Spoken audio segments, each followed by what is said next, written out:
À une ligne de 3/4 d'expérience, Romain, avec des anciens pensionnaires de top 14, Lionel Boxis à l'ouverture, Jarrod Poy et Vautou au centre ou encore Charlie Mallier à l'arrière. Ça promet sur le papier, mais Béziers est l'équipe la moins prolifique en essai du championnat avec 4 réalisations. Lionel Boxis donne l'avantage à son équipe. Le match tarde à se débrider avec de nombreuses fautes de main. De quoi agacer le 3/4 centre fidjien Vautou. Il y a également beaucoup d'indiscipline des deux côtés. Nevers prend un carton jaune pour faute répétée. C'est Sean Reynolds, l'ouvreur, qui paye pour son équipe. Et 3 minutes plus tard, c'est son coéquipier à la charnière, Johan Cotin, qui prend un carton pour avoir empêché Béziers de jouer rapidement une pénalité. À 15 contre 13, regardez, cette fois, Lionel Boxis peut jouer rapidement la pénalité avec cette passe au pied lumineuse pour Maxime Espeux qui inscrit son premier essai de la saison. La précision de Lionel Boxis et le timing de Maxime Espeux.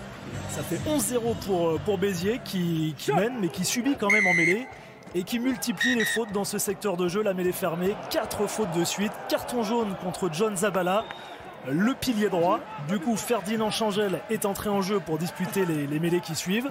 Première apparition de la saison pour ce jeune pilier. Et sur son premier ballon touché dans le jeu courant, il inscrit un essai après la sirène en première période. L'essai de Ferdinand Changel avec une grosse percussion sur le deuxième ligne, Fabien Witz.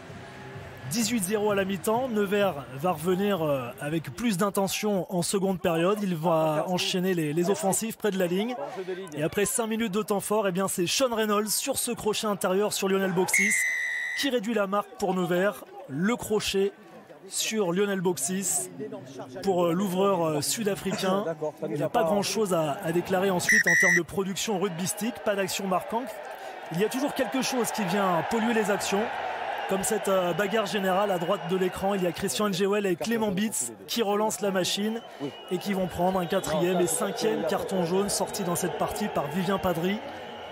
Béziers va un petit peu temporiser, se calmer et remettre les choses dans l'ordre. Après pénal touche, il y a ce ballon porté et les Biterrois, avec de la patience, avancent. Et Thibaut Bisman, le demi de mêlée, réclame le ballon, la feinte de passe et il s'infiltre pour aller inscrire le 3e essai de Béziers qui peut croire à ce moment-là à un bonus offensif. L'essai du capitaine Biterrois avec cette vista.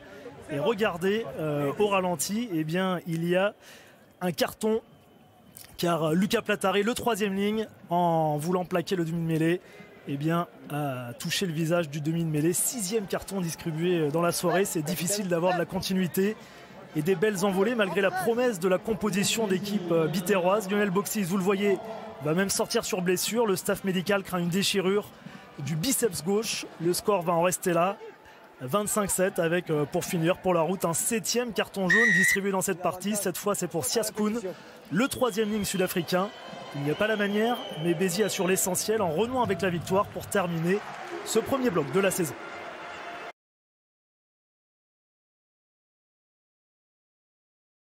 I feel like I'm at the door. Body got you moving slow. My niggas